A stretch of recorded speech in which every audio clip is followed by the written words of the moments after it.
Bonjour et bienvenue dans Face à la Lyonne, l'interview à la lyonnaise qui réveille et bouscule Lyon. Je suis Alexandra Caracézelli, fondatrice de l'équipe des Lyonnes et chaque semaine, je reçois tous ceux qui ont une idée innovante, insolite ou originale pour faire avancer la ville ou la qualité de vie à Lyon. Depuis novembre 2023, Qui veut rafraîchir sa ville, société à mission, a lancé une campagne de souscription pour financer l'amorçage de son activité auprès de citoyens qui sont convaincus que l'on peut concilier harmonieusement écologie et développement économique. Aujourd'hui, pour en parler, je reçois Elsa Lourdeau, avocate et cofondatrice de cet étonnant projet où des citoyens ont décidé d'agir sans attendre tout des pouvoirs publics.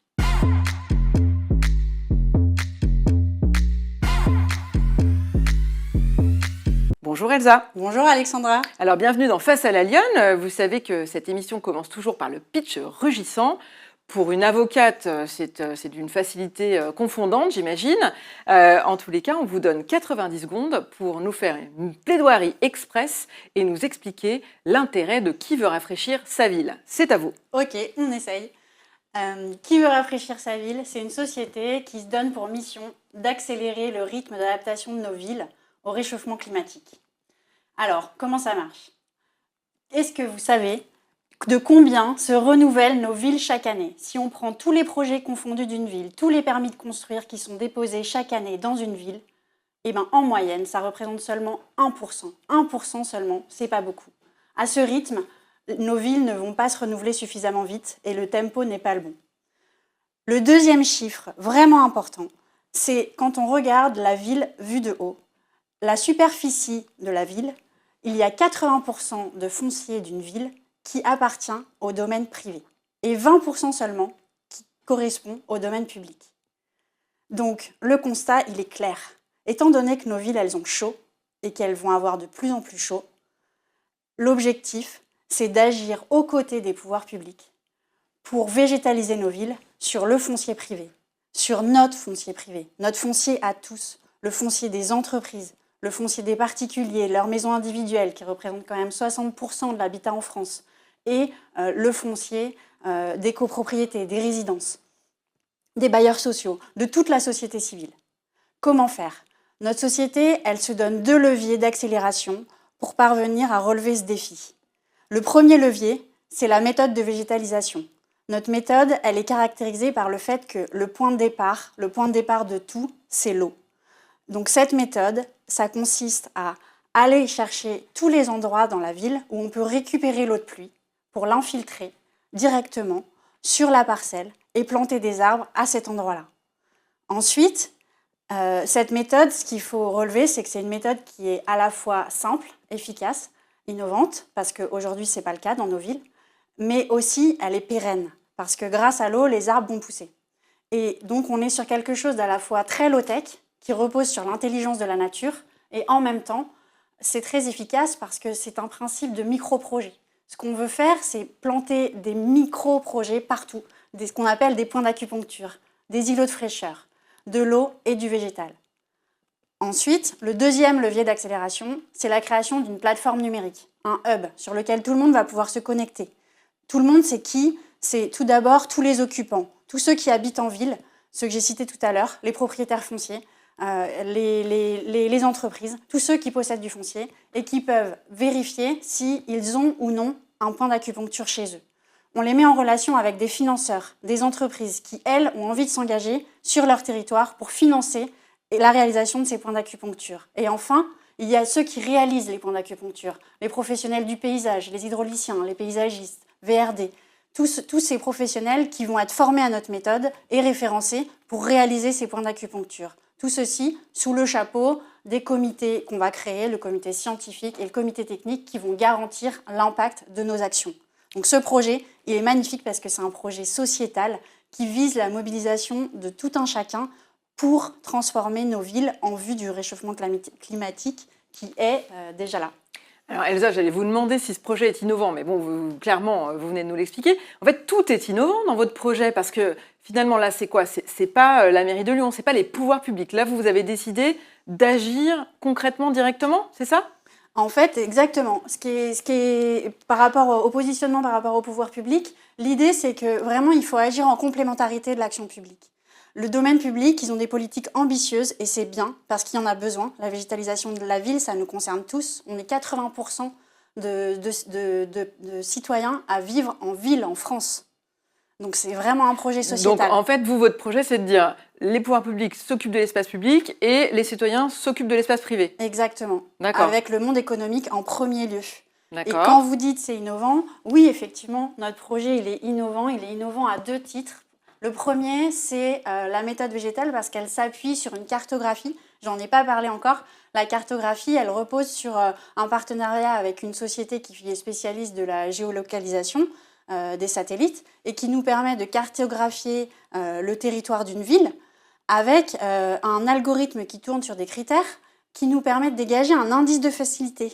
Et cet indice de facilité, il permet à tout le monde de savoir quand il se logue et qu'il rentre son code postal, son adresse, si sa parcelle, elle est classée facile, très facile, moyennement facile ou difficile. Et nous, on va s'occuper que du facile pour justement permettre la diffusion et la massification de ces îlots de fraîcheur. C'est comme ça que ça va fonctionner. Donc cette cartographie, elle est innovante. Et alors le lien avec Lyon, c'est quoi? Parce que votre société a la vocation à s'occuper de tous les territoires français. Alors le lien avec Lyon, oui. Lyon, c'est notre ville de cœur, c'est notre ville de tête, c'est là que notre projet est né. Donc on a vraiment envie que notre projet il se déploie à Lyon. Et en même temps, notre ambition, c'est vrai qu'elle est nationale. Donc pour nous, ça fait vraiment sens si Lyon devient un territoire pionnier, si tous les dirigeants d'entreprises lyonnais se sentent concernés par leur territoire et veulent rejoindre se renseigner sur notre start-up et faire partie du mouvement qu'on est en train de lancer, ce serait vraiment génial parce que notre cœur, il est à Lyon. Donc vous avez créé une entreprise qui a vocation à s'occuper de végétaliser les espaces privés des villes, qu'ils soient entreprises ou particuliers, si je résume. Exactement. Très bien, écoutez, c'est ambitieux, on va vous suivre. On va passer au portrait lyonnais de cette émission, Elsa, pour apprendre à vous connaître. Dans la ville, vous êtes plutôt en mode chaton ou en mode lionne? Sans hésiter, je suis en mode lionne. Ça se traduit comment? Alors, ça se traduit, déjà, je suis lionne, c'est mon signe astrologique. Donc ça, c'est vrai que ça s'invente pas. Et non, mais sans rire, d'une manière générale, c'est vrai que je suis plutôt une battante. Vous foncez? Foncez, mais aussi j'ai envie d'agir, j'ai envie que les choses changent. Donc je me sens vraiment dans cette dynamique de me battre pour obtenir ce que j'ai envie et ça fait de moi une vraie lionne. Votre parcours de fenote, en quelques mots, c'est quoi? Alors j'adore cette expression, Alexandra, quand vous parlez de fenote, c'est vraiment le pur dialecte lyonnais, c'est très sympa. Moi, je suis à la base, j'ai grandi à Paris, j'ai fait mes études à Paris et banlieue parisienne. Et je suis devenue avocate à 22 ans. J'ai passé le barreau à Paris. Et ensuite, j'ai exercé pendant 10 ans dans des cabinets d'avocats. Et peu à peu, chemin faisant, je me suis aperçue que j'avais vraiment envie de m'engager et de m'investir pour le bien commun et pour un projet qui avait du sens pour servir une cause d'intérêt général. Et c'est comme ça que je me suis orientée quand je suis arrivée à Lyon. Je suis arrivée à Lyon en 2017. Ouais. Et je me suis investie sur un projet écologique. J'ai cofondé un fonds de dotation avec une personne qui s'appelle Thomas Lescure, qui fait du conseil en stratégie de transformation. Et chemin faisant, on a identifié des impératifs, des objectifs plutôt, pour faire progresser le monde économique dans la prise en charge des grandes causes environnementales. Et on s'est aperçu qu'il y en avait 2 piliers d'action essentiels, le végétal dans la ville et la résilience alimentaire. Et c'est comme ça qu'on a eu l'occasion de rencontrer, il y a 1 an et demi maintenant, Jean-Marc Vouillon, qui est concepteur paysagiste, président honoraire de la Fédération française du paysage et aujourd'hui membre du conseil d'administration de Valor, donc le monde du végétal. Ouais, qui est associé avec vous sur le... Et tous les 3, on a cofondé Qui veut rafraîchir sa ville. Et c'est une très belle aventure entrepreneuriale qui démarre au service d'une cause qui nous concerne tous. Quelle lyonnaise êtes-vous, Elsa? Alors, je suis une lyonnaise, je pense, très enthousiaste. J'adore Lyon. J'adore cette ville, je la trouve belle, je la trouve riche culturellement. Elle est dynamique. C'est une ville où je suis vraiment impressionnée par le dynamisme du territoire, le dynamisme économique, le nombre de dirigeants que je rencontre qui déploient des projets passionnants. Il y a vraiment une vitalité dans cette ville qui est assez impressionnante. Alors Elsa, c'est la rubrique maintenant praline ou mâchon de l'émission. Praline, c'est le truc immanquable à Lyon et mâchon, c'est le truc qui pique. Alors vous choisissez quoi? Je choisis praline, c'est mon côté optimiste. Alors c'est quoi votre conseil praline de la semaine? Alors mon conseil praline de la semaine, c'est de poser un regard positif sur toutes les formations qui sont proposées dans le secteur de l'horticulture et du paysage, qui sont de plus en plus nombreuses. Et même, j'ai envie d'élargir à tout le secteur de la RSE, parce que je trouve qu'à Lyon, il y a vraiment beaucoup d'écoles qui s'engagent et des programmes, des parcours qui s'adressent aux étudiants, qui leur permettent de développer facilement une expertise vers des métiers qui sont les métiers de demain, avec beaucoup de sens. Et ça, je trouve ça vraiment chouette sur notre territoire. Elsa, dernière question, quel est votre coup de griffe de la semaine? Alors, mon coup de griffe, je pense que c'est le fait, en tout cas, c'est mon expérience professionnelle qui me fait dire ça, c'est cette logique de silo dans laquelle on est placé, un peu malgré nous. En fait, on évolue assez facilement dans des secteurs et sans s'en rendre compte, on côtoie un écosystème qui finit par être fermé. Donc d'un côté, on a le secteur public avec ses codes et sa logique électorale. De l'autre, on a les entreprises avec son écosystème partenarial, la logique de business model. Et ensuite, on a les mouvements citoyens, les mobilisations, l'engagement. Et je trouve qu'aujourd'hui, ce qui manque, c'est un lieu, des manières de faire que ces mondes puissent se parler.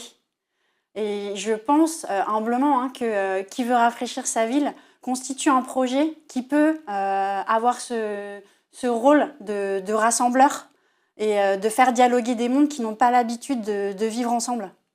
Alors c'est une belle phrase de conclusion justement, qui veut rafraîchir sa ville.com pour tous ceux qui veulent en savoir plus sur ce projet et qui veulent peut-être devenir acteurs et participer et contribuer. Ils vont sur la plateforme, ils proposent le foncier dont ils ont la responsabilité ou la charge, etc.